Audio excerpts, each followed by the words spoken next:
আমাদের একটাই টার্গেট, একটাই লক্ষ্য যে আমরা 80টা পিবিএসে 12 কোটি মানুষকে সুন্দরভাবে সেবা দিতে আগ্রহী।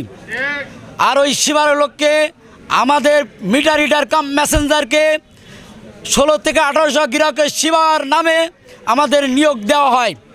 এখন বর্তমান আমাদেরকে 6000 অতিক্রম করে আমাদেরকে মৃত্যুর দ্বার প্রান্তে ঠেলে দিয়েছে। আমরা সোচ্চার কণ্ঠে বলতে চাই, এই অতিরিক্ত কাজ থেকে আমরা পরিত্রাণ চাই। কারণ আমার পরিবার, আমার আত্মীয়, আমার নিকটতম লোকরা টাকা চায় না, আমাদেরকে সুস্থ দেখতে চায়।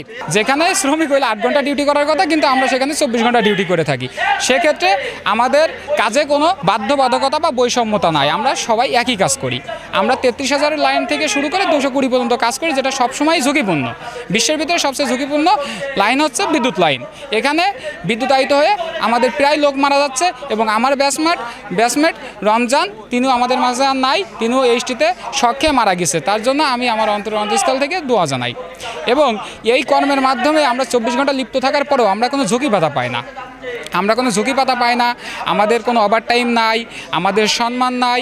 আমরা এই বৈষম্য থেকে ফিরে এসে আমরা কাঁধে কাঁধ মিলিয়ে চলতে চাই। এই লাইনম্যানের ভিতরে যে 3টা গ্রুপ আছে, 3টাকে আমরা নিয়মিত করে একই পদে আসতে চাই। আমাদের প্রথম দাবি আরবি এবং পল্লী বিদ্যুৎ সমিতির মধ্যে বৈষম্য দূর করে একই সার্ভিস কোড বাস্তবায়ন করতে হবে এবং সমিতিতে সারা বাংলাদেশের 80টা সমিতিতে যত চুক্তিভিত্তিক অনিয়মিত আছে তাদেরকে অবিলম্বে নিয়মিত করতে হবে। আমাদের এই 2টি দাবি আমরা প্রধানমন্ত্রীর মাধ্যমে জানিয়ে দিতে চাই, তিনি আমাদের প্রতি সুনির্দিষ্ট দিক, আমাদের এই দাবি মেনে নিক। আমাদের ভিতরে যে সমস্ত ভাই ইতিমধ্যে মৃত্যুবরণ করেছে, 11 জন মারা গেছে, তারা মৃত্যুর পরে তাদেরকে আসামির কাঠগড়ায় দাঁড়ানো হয়েছে, এমনকি তাদের লাশটা পর্যন্ত অফিস করতে দেওয়া হয়। তাদের মরহুমের যে লাশটা নিয়ে তারা যে জল্পনা করে, বিভিন্ন প্রকার অজুহাত খাড়া করে তার গায়ে যে মৃত ব্যক্তির গায়ে যে দোষগুলো উঠায়, এগুলো সব থেকে কষ্টদায়ক। তো আমাদের দাবি যে আমরা নিয়মিত চাকরি চাই, চুক্তি থেকে মুক্তি চাই। আপনারা জানেন, গত কিছুদিন আগে বিদ্যুৎ মন্ত্রণালয়ে মাননীয় সিনিয়র সচিব স্যারের নেতৃত্বে আমাদের মিটিং করছে আমাদের কেন্দ্রীয় কমিটি নেতৃবৃন্দ, কিন্তু আমাদের সেই মিটিংটা সফল হয় নাই। যার কারণে আমরা মাননীয় প্রধানমন্ত্রী সরাসরি তার হস্তক্ষেপ কামনা করি।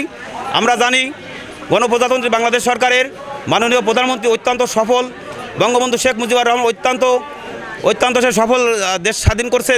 দেশের যে আমাদের যে ধারাবাহিকতা অব্যাহত রাখছে উন্নয়নের, সেইভাবে আমাদের পল্লী বিদ্যুতের আমরা যে নির্যাতিত হচ্ছি, আমাদের এটা ওনার সুদৃষ্টি বা আমাদের দিকে সুনজর দেন, সেটা কামনা করছে আর কি।